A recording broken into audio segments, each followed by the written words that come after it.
This is the ETBU Sportsnet Coaches Show. I'm Kenneth Klein. Today we're joined by head men's basketball coach Brandon Curran. Coach Curran, you're coming off a couple of games the last couple of weeks, but we'll start off with the two games at home against Rusk College and Louisiana College. What were your thoughts about those two games? Well, Rusk was great from a team standpoint. Everybody contributed. I think we played all 17 guys on the roster. So that was a great experience and really fun for the team. The Louisiana College, big rivalry game. You just always know when you play against those guys that it's going to be a battle. Thought our guys thought we did a great job on the glass.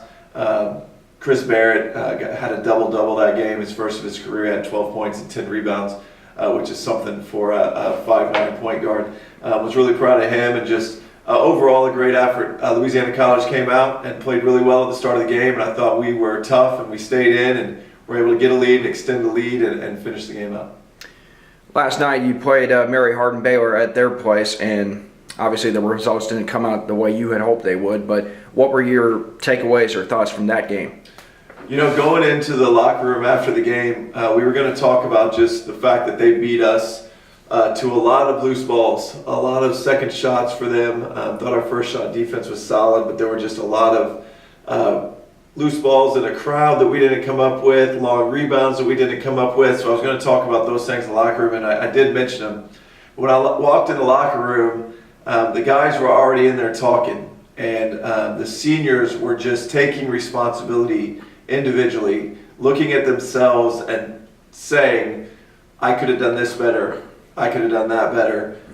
There was no finger pointing, there wasn't animosity, there wasn't hanging heads, there was just owning what can we do better. And one of the proudest moments I've had as the coach here, the leadership on this team from our seniors, Tyler Day, Dylan Augustine, Jordan Quillian, and Will Thomas has been unbelievable. And to hear those guys leading in that way in the locker room, it sets the tone for the team. I told them how proud I was of them for that. I really just stressed to the younger guys, like, watch those guys and learn from them. Like, we're in a situation, a loss that stings a little bit on the road in a game that we felt like we could have won. And these guys aren't pointing fingers, they're not hanging their heads. They're talking about what could they do better. And man, if you've got a group like that is selfless and just says, how can I help the team? I'll do whatever I need to do. You've got a chance to do something special. And so I was actually, I left the locker room last night feeling great about this group and about the future of this group and the future of this team. And we talk a lot about, we don't care about necessarily this final score, it's how are we culturally. And I thought last night our culture was great. Saturday, you're going to be playing a home game here at Ornelas. It's against Belhaven. This game, unfortunately, does not affect your conference record, but coming off a tough loss against Mary Hardin-Baylor, how are you going to use this as motivation to try to pick up another winning streak? Well, when I left the locker room last night, I couldn't wait to play again. I think the guys are ready to go. They want to play. We're ready to get the taste of last night out of our mouth.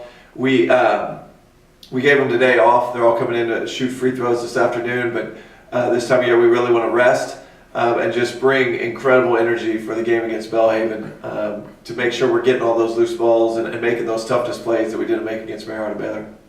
All right, Coach, thanks for talking to us on the ETBU Sportsnet.